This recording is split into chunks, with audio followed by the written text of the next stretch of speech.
Theater presents Don McNeil and Roddy McDowell.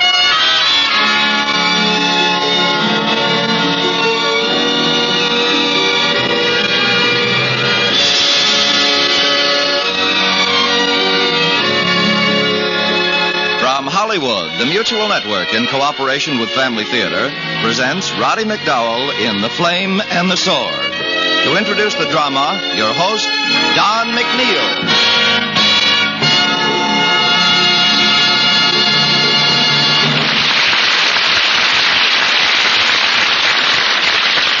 Thank you, Tony Lafrano. Family Theater's only purpose is to bring to everyone's attention a practice that must become an important part of our lives. If we're to win peace for ourselves, peace for our families, and peace for the world. Family Theater urges you to pray. Pray together as a family.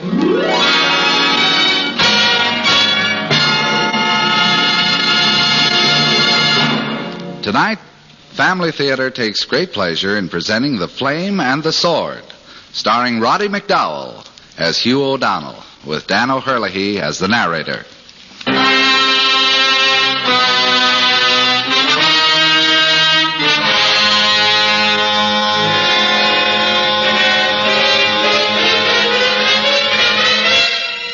Victory lies not in senseless armor, nor in the vain din of cannon, but in living and courageous souls.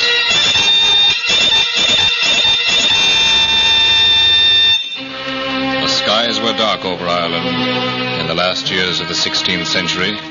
Leaderless, invaded by England, with even some of her own nobles betraying her by pledging their loyalty to Queen Elizabeth. Erin was prone until, in the north, a smoldering fire flamed forth again. The predestined boy had come, whose advent a Tyrconnell seer had long ago foretold. The long-promised leader of Erin, young Hugh O'Donnell, Éoruair, the golden-haired, golden-voiced, deadly foe of England, whose flaming star rose to brighten the dark skies of Ireland. But Elizabeth knew what to do. Young Hugh was captured, and along with Art O'Neill, imprisoned in Dublin Castle, the seat of English rule in Erin. For 4 long years they languished in chains, and then, on one snowy Christmas Eve in 1591, the guards and soldiers of the Queen were gathered together in the banquet hall to celebrate the Yuletide. Oh, let the wind blow, the storm roar. There's warm food, drink, and good cheer in Dublin Castle tonight. For all save our noble prisoners, the sons of kings. Barbarians. O'Donnell and O'Neill should congratulate themselves that they're out of the storm. It's no fit night for two so young. Even their royal blood would run bluer and colder in this storm. Make no mistake, gentlemen. It's worth our heads to see that those same prisoners do stay within Dublin Castle. With them in chains and us to guard them, who dare to attempt to free the lads, my captain? There are men enough in Erin to attempt such a mad deed. Tyrconnell awaits his coming, and his mother has devoted her life freeing him. Much good that will do her. She'll need as many lives as a cat to see Hugh O'Donnell free again. Well, in spite of that opinion, when the watchman cries the midnight hour, the guard will visit the boys again to wish them a right Merry Christmas.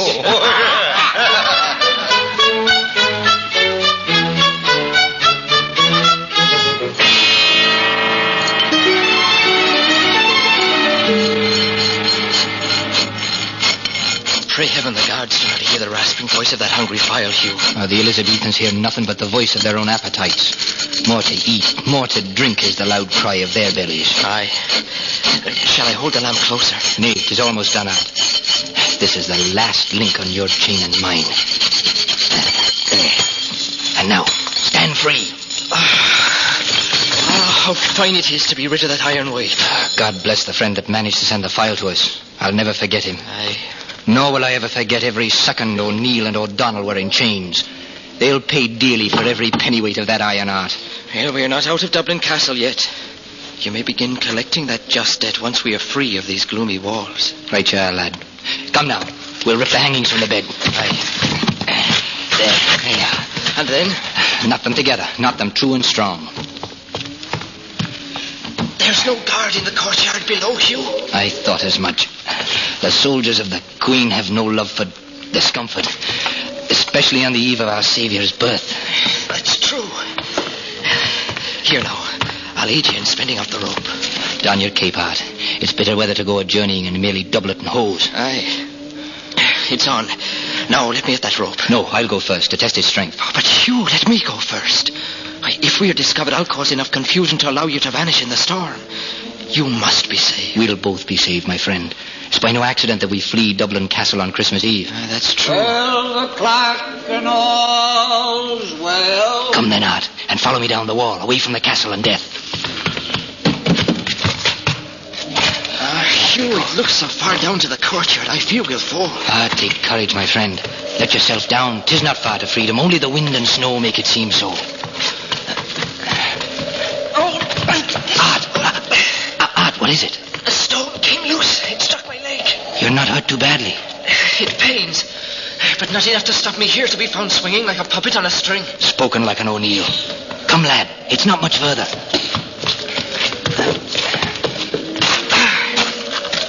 I'm down. My feet rest on solid ground. And here I come.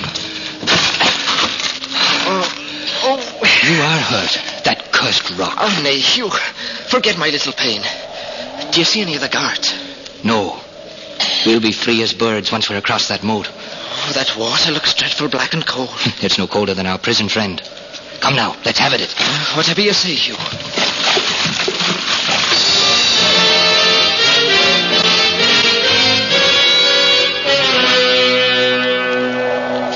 Here, my lords. I'll give you a hand to help you up. My friend first. I'll boost him from below. Careful now. And up he comes. Now, Hugh. Aye, sir. Ready, my lord? Ready. Give me your hand, boy. Here, sir. Here I am. Now for the horses. Oh, it is freezing cold in only doublet and hose. I'm eager for warmer quarters. I have a confession, O'Donnell, sir. The horses were discovered and taken away. Oh, no. I feared such a thing. But we're free, Art. And you, boy, you have some other plan of escape. I brought you good stout shoes for the two of you. 'Twas all I could muster, my lord. I wish I had warm cloaks for you. Well, the shoes are enough. We've good stout legs, though we'll have to help my friend, but we'll manage. I'll stay with you until you reach safety, O'Donnell. Good lad. Now let's not tarry here any longer. They're sure to discover our escape on the next watch. Come, let us go.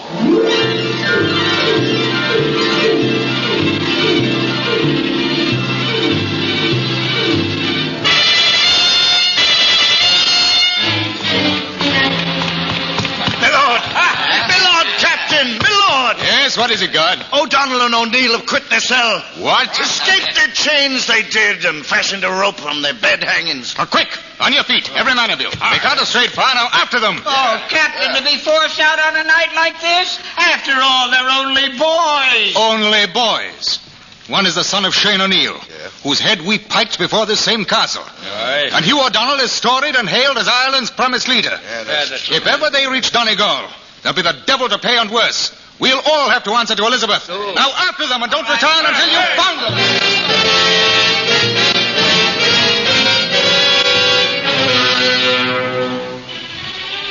On and on into the deeper darkness went the boys, past the outskirts of the city, on towards Slieve Ruaidh, the Red Mountain. With the soldiers of the Queen fast on their heels, it grew so cold in the lonely heights that the air was like a knife, stabbing deep into their lungs. Hugh's own feet were blistered, and finally they dropped in exhaustion under the ledge of rock. It was then the horseboy mentioned the thing he had in mind. My lord, O'Donnell. I'll leave you now. I would not blame you, boy. Save yourself. 'Tis not myself I'm thinking to save, but you. I'll seek out Fiach O'Brien. Fiach? Oh, if you could reach him. By making haste, I may be in time to bring you help, my lord. Go then, and God speed you.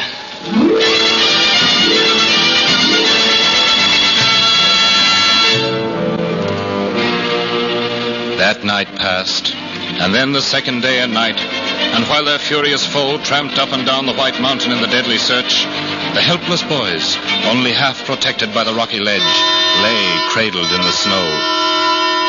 When the morning of the third day broke and Art was rapidly growing weaker, O'Donnell desperately sought some sort of food for his friend, found some poor leaves, and brought them to the stricken one.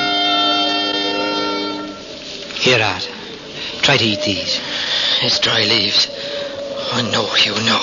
They're not much, 'tis true, but they're all we have. See, the brute animals, they feed on the poor grass and leaves when the snow flies, and they survive. Animals? True, we're rational, but we're also like animals in that we too must eat. Oh, you? Aye. We'll be captured again. Nay, my friend. Oh, yes. Yes, I know it. Remember, as they captured you from McSweeney, Lord of Fonad.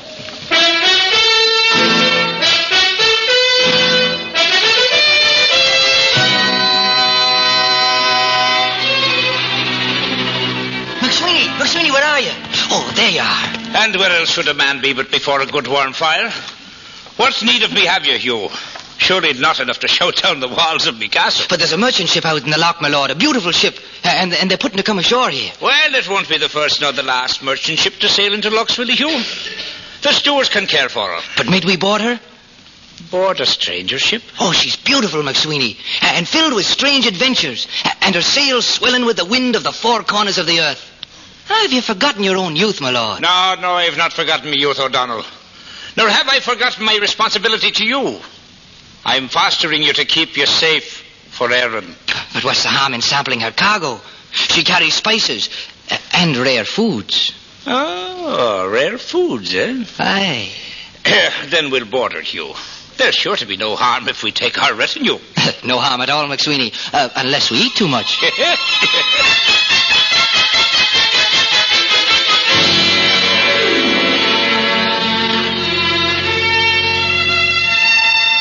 And is this, in truth, you, O'Donnell? That it is, Captain. And this is McSweeney, Lord of Fonad. I'm properly proud to greet ye both. Take him, men! What manner of devil's courtesy is this, Captain? Infamy bears many names. To England, it's O'Donnell. What? This is an English ship? Under the Queen's orders. We've come for you, Princeling, to take you to Dublin Castle. No. You'll not take it. But we have. Aye, McSweeney. Let me go. But you, Captain. Yes? You will free my foster father and his retinue. With you in our trap, O'Donnell, of course. We have no further use for the Lord of Fonad. I'll have your life, Captain. That remains to be seen, McSweeney. And now, farewell.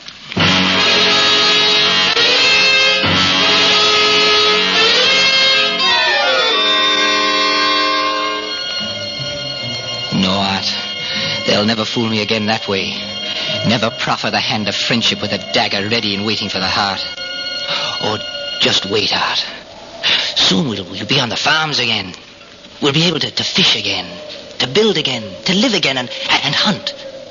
Remember, Art, our stag hunts, the bugle call, the excitement of the chase, and then at last the kill. Art. Art.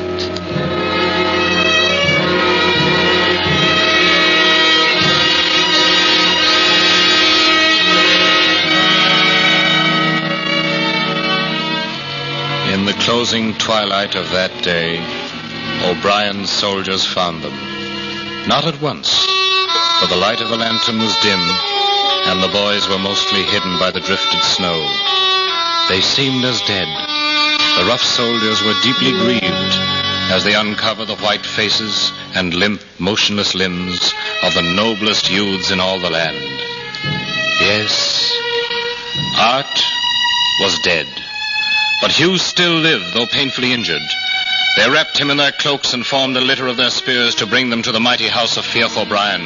And O'Donnell's escape sent a thrill throughout the whole of Erin. But later, in Tyrconnell...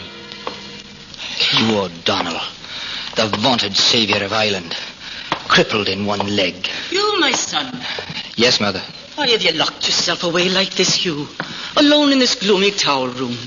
Your friends are asking for you. Are they? My dear, all the shouting these past days, all the rattling of swords, waving of the banners, and sweet music of the pipes is for you, Hugh O'Donnell. I know, and believe me, Inyindu, I'm not ungrateful. 'Tis we who are grateful, son. Did you not rise from your painful bed, laugh at the doctors, and rescue me from Donegal Castle to drive the invaders from Tyrconnell? Wasn't that the very least I could do? You sacrificed your life for me, Doc, daughter of MacDonald of the Isles. For you and my country. All the weary years you were in prison, I negotiated and plotted for your release. You were born to free Erin. 'Twas foretold.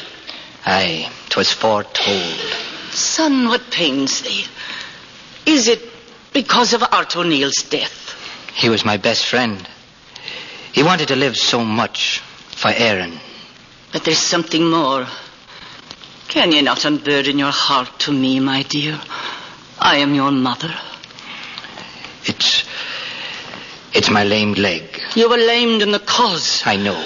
You would not mourn a battle scar. Nay, I count that as a badge of prowess. Then count thy infirmity as a brighter badge of courage, my son.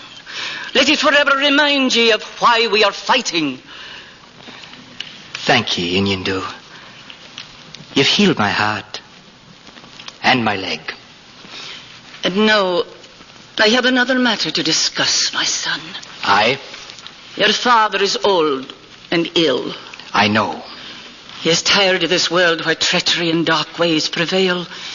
He seeks the goal of all war-worn Irish princes, Hugh. You mean a monastery? Yes, and soon. But then... You will become the O'Donnell. Your father will gladly give place to a son so fit to rule. Mother, in all my grandest dreams, I never thought that... It would happen so soon. God works in wondrous ways, Hugh. Soon you will stand on the Rock of Doon, the immemorial throne of the O'Donnells, and take over the wand of authority of your clan.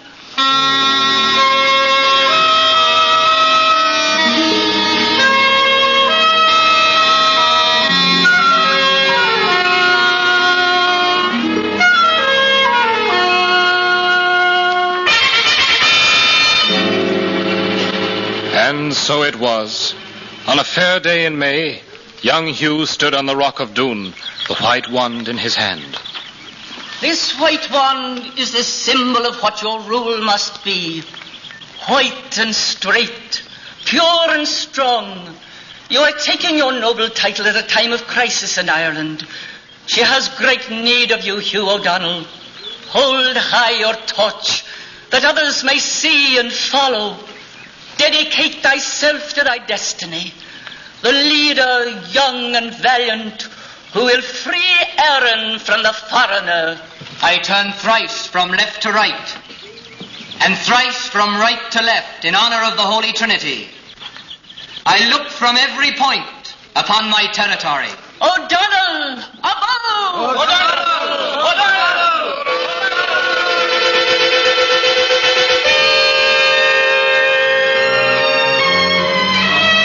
The spear was flung through Tyrconnell.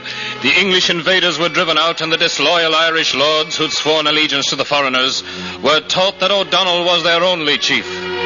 Hugh swept through Ulster, driving out the English sheriffs, invaded Connacht, hurling Bigham's forces to destruction, and a man named Hugh O'Neill watched and wondered, and finally sent for the O'Donnell. Your fame has marched before you, O'Donnell. Your star has risen and shined high in the north over Ireland. And I've heard much of you, O'Neill. You do not share my enthusiasm over our meeting? As O'Neill, aye.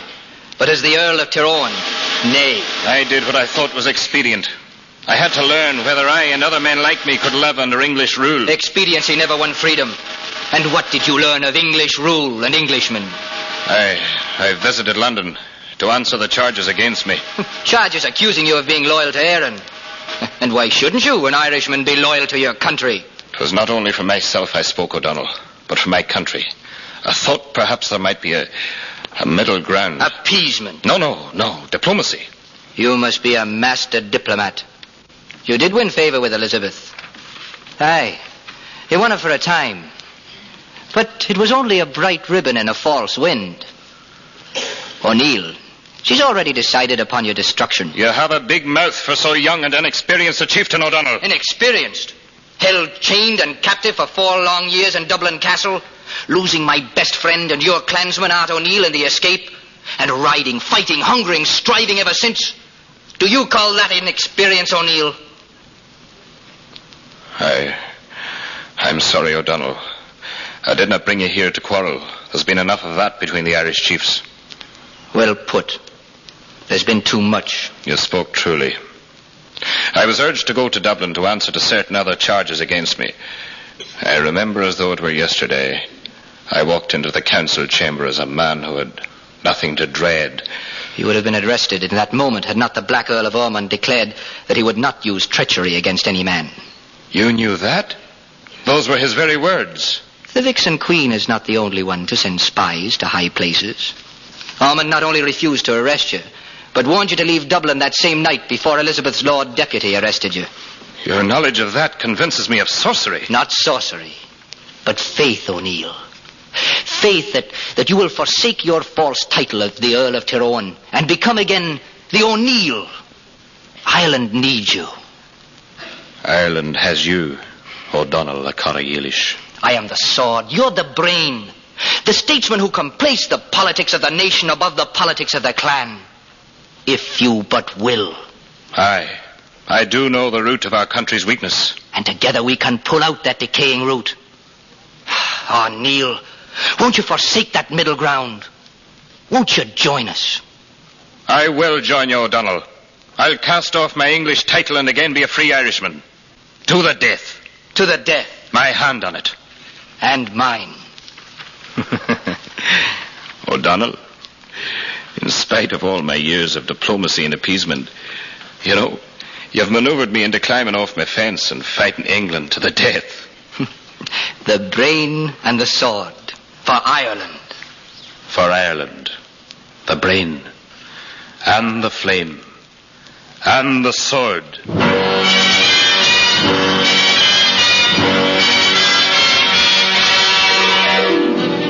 And thus, O'Donnell and O'Neill marched the flaming high road to Ulster and the Yellow Ford. Across the plain that lay before O'Neill's camp, a deep trench had been dug, and an embankment 4 feet high.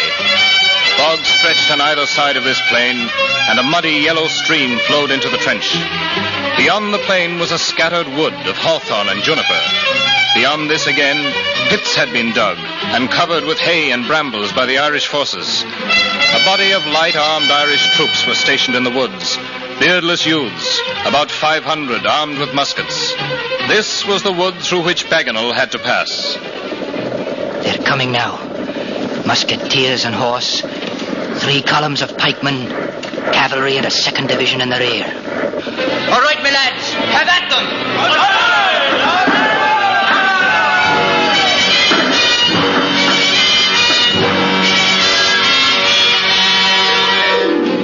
No sooner had Bagenal struggled from the woods and reached the plain with the remnants of his troops than he saw his men falling into pits. There were skirmishes, retirements, charges, and advancements, and by the time the confused Elizabethans knew what they were about, they found themselves already almost routed, facing O'Neill's camp across the Yellow Ford.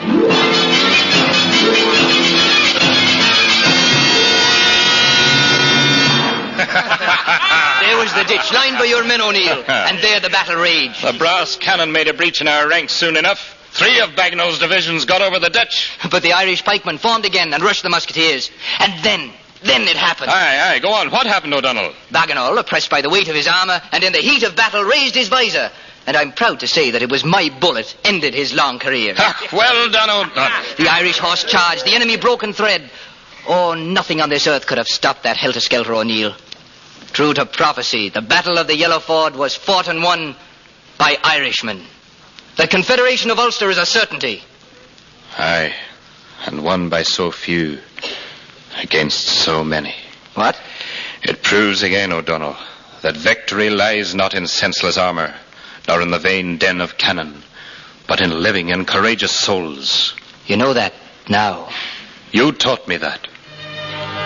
You never questioned your star, Hugh O'Donnell. My star is Erin's star, O'Neill. And who could do aught but follow that pure light? May God bless our beautiful land forever and ever.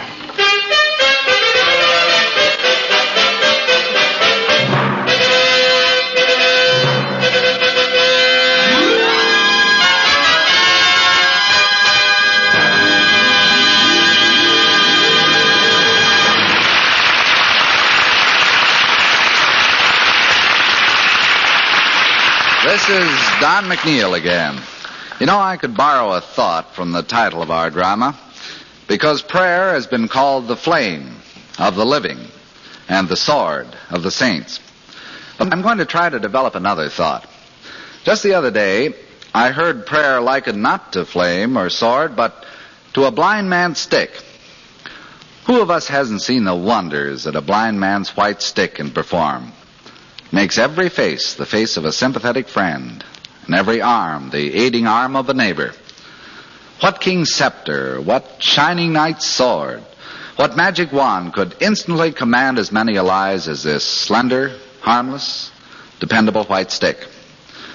There are few things that can pacify the clamor of automobile drivers at a busy intersection, but I've seen a blind man's stick do it. Traffic signals or a policeman's club haven't 1/100th of its power. In Times Square, on Michigan Boulevard, at Hollywood and Vine, I've seen the look it can bring to the faces of drivers who an instant before would commit mayhem for just an inch of territory. That little white stick seems to make everyone say, "There, but for the grace of God goes I." It silences every selfish thought. And prayer is like that. Gives us courage, confidence, direction, hope. It can pacify the clamor of an angry heart. It makes us recognize every man as a brother or neighbor. It helps us to pick our journey through life's darkness, avoiding obstacles in our path as we tap our way toward a goal that our minds tell us is and must be there, although it's often hidden from our eyes.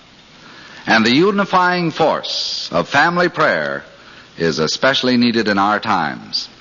For the family that prays together stays together. More things are wrought by prayer than this world dreams of.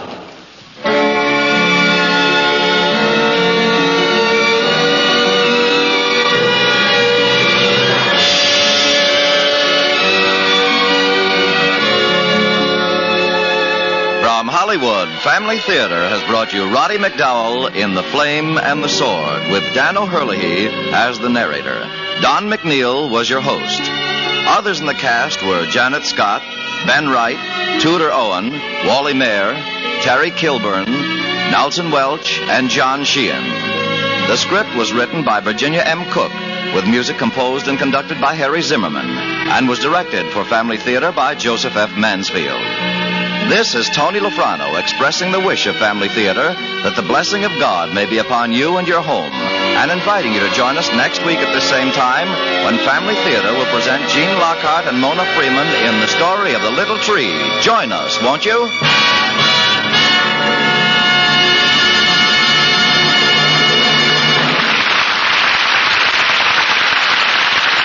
Family Theater is broadcast throughout the world and originates in the Hollywood studios of the world's largest network, the Mutual Broadcasting System.